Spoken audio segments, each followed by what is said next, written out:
Hello my friends! Welcome back to the channel! I'm your favorite speech-impaired motorcycle instructor, and today we are going to talk about the friction zone, a motorcycle riding technique which allows you to have excellent balance on your bike and completely eliminate those embarrassing low-speed drops that hurt both your wallet and your pride.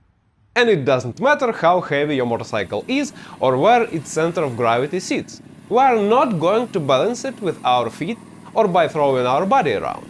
Instead, we are going to balance it using the power of the engine. In fact, almost all advanced low-speed riding, like you can, for example, see on police rodeos, where they ride through tight cone patterns, is built around mastering the friction zone technique. So today we'll break down what the friction zone really is, how to use it correctly, and how it gives you precise control at very low speeds. And we'll also look at what to do if your bike has an automatic transmission and no traditional clutch lever. First, let's look at what the friction zone is and how to find it. When we pull in the clutch lever, the engine disconnects from the gearbox and stops transmitting torque. You can twist the throttle as much as you like, and the motorcycle won't move. Then, when we release the clutch lever, the engine reconnects to the gearbox. Now, the motorcycle responds directly to the throttle input. More throttle, faster acceleration. But the clutch doesn't work like a simple on-off switch. It doesn't instantly connect or disconnect the engine. Between the fully pulled in and fully released positions, there is a fairly wide range. As we gradually release the lever, at some point the clutch begins to engage. From that moment, torque starts being partially transmitted to the gearbox. The further we release the lever, the stronger the connection becomes. When the lever is fully released, the clutch is fully engaged, and the connection becomes solid. The range between the moment the clutch first starts to bite and the moment it's fully engaged, that's the friction zone. We use the friction zone every time we are taking off on a motorcycle. We don't simply dump the clutch, we release it smoothly. So as we are releasing it, the clutch slips slightly, gradually allowing more and more power to go from the engine to the gearbox. That clutch slipping is exactly how the friction zone works. So the friction zone is not some weird trick, it's a normal clutch operation that each rider uses from time to time, even if they don't consciously think about it. The real question is how effectively we can apply it. So every time we start moving from a stop, we already use the friction zone to accelerate the motorcycle. As we release the clutch gradually, it slips slightly, and the bike begins to accelerate smoothly. That smooth, controlled acceleration is exactly what we are going to use for slow-speed riding, to make sure the motorcycle remains stable at low speed. Remember, in one of the previous videos we talked about self-steering and self-stabilization feature of the motorcycle. If you haven't seen it, you can go back and watch it later. It explains how it all works, but for today's purpose, the key takeaway is this. When a motorcycle accelerates, it automatically stabilizes itself. That means we can use acceleration controlled through the clutch to maintain our balance. In practice, it works like this. When you feel the motorcycle starting to lose balance and tip over, you can simply release the clutch a little further into the friction zone. This gives the bike a small amount of acceleration, and it stabilizes itself. No need to push off the ground with your feet or desperately shift your body to catch it. Basically, we are not manually balancing the bike here, we're allowing it to balance itself through self-steering during acceleration.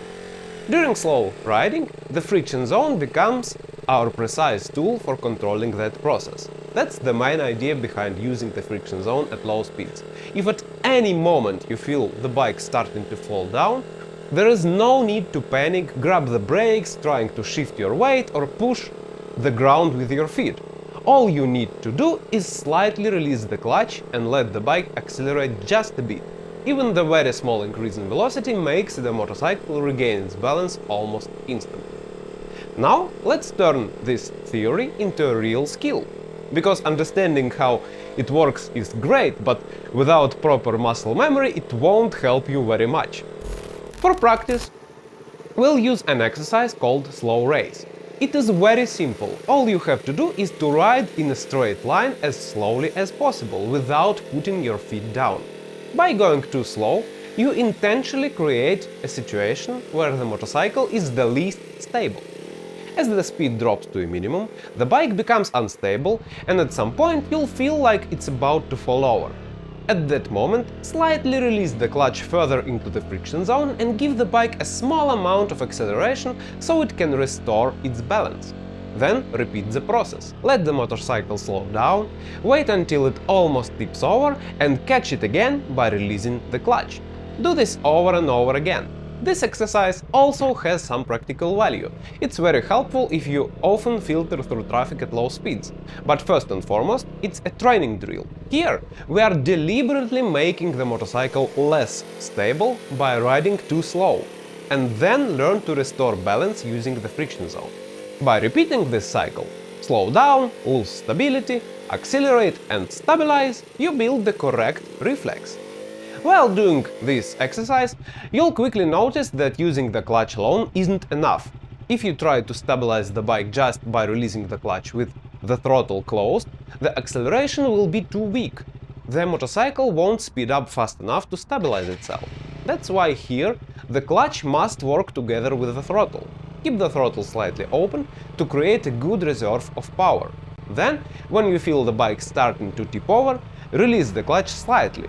Since the throttle is already open, enough power reaches the rear wheel. The bike accelerates more decisively and stabilizes in time.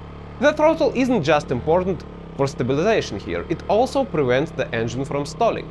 On a straight line, there is not a big deal. The bike will just stop and you'll catch it with your feet. But if this happens during maneuvering, while the motorcycle is leaned over, the chance of dropping it increases significantly. So it is best to get used to keeping the throttle slightly open during this kind of riding. Now, what if your motorcycle has an automatic transmission and has no clutch lever? Surprisingly, nothing really changes. The core principle stays the same. You still use short bursts of acceleration to stabilize the bike, but instead of the clutch, you can control it with a combination of throttle and rear brake. Keep the throttle slightly open and control your speed with the rear brake. When you need to slow down, apply a bit more rear brake. When you feel the motorcycle starting to fall over, release the rear brake and the bike accelerates slightly. Self-stabilization kicks in and balance is restored. As you can see, the principle is exactly the same as before. Since I've mentioned the rear brake, it's worth adding that on a regular motorcycle with a clutch, you can also use it during this exercise. But there is an important detail. At the beginning, while you're just learning the slow ride exercise and getting used to the friction zone of your motorcycle, try to work with only the throttle and clutch, without using the rear brake. That's because it's easier to focus on precise clutch control. If you immediately add the rear brake, your attention will be split between multiple actions at the same time. Keep it simple at first. Hold the throttle slightly open. Pull the clutch in, the motorcycle slows down and starts losing its balance. At the last moment, slightly release the clutch, the bike accelerates and self-stabilizes. Once this whole process feels easy, you can add the rear brake. Now pull in the clutch and apply the rear brake at the same time for the motorcycle to slow down quicker. When it starts to tip over, release the rear brake and at the same time release the clutch into the friction zone. Now a few little helpful details. Ideally, you don't need to move the clutch lever very much. About 10-15 mm is usually enough. If you find yourself pulling it in and releasing it a lot every time, it likely means either your throttle is fully closed or you're squeezing the clutch too far each time. During slow riding, you don't need to pull the clutch in all the way to the handlebar. To disconnect the engine from the gearbox, it's enough to move the lever just slightly past the biting point, where the clutch just starts to engage. Once you pull it in little beyond that point, the clutch is already disengaged and no longer sending power to the rear wheel. Pulling it further is unnecessary, and then you'll have to release it over a longer distance to get back into the friction zone. During normal riding that doesn't matter much, but here when you are catching the bike from falling over, it's much more convenient to stay closer to the friction zone. Even though the exercise looks simple, you'll need to practice it for a while to build the proper reflex. At first, you'll feel the urge to pedal your feet on the ground. Resist that! Just keep the throttle slightly open, and the moment the bike starts losing its balance, release the clutch slightly. The bike will stabilize itself almost immediately. Over time, this turns into a reflex, allowing you to pretty much balance the bike automatically, without panic and without the instinct to put a foot down.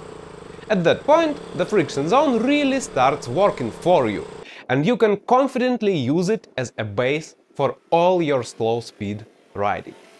By the way, if you are interested in exercises like this and want to truly feel confident on your motorcycle and control it well at any speed, I invite you to join my King of the Road course. It includes over 50 lessons and around 40 practical exercises, a lot of which focus specifically on low speed control. Over 9 weeks you will develop critical motorcycle skills and completely transform the way you are riding. So check it out, I promise you won't regret it. And on that positive note, I think it's time to wrap the video up. Ride safely and thank you for watching. Bye!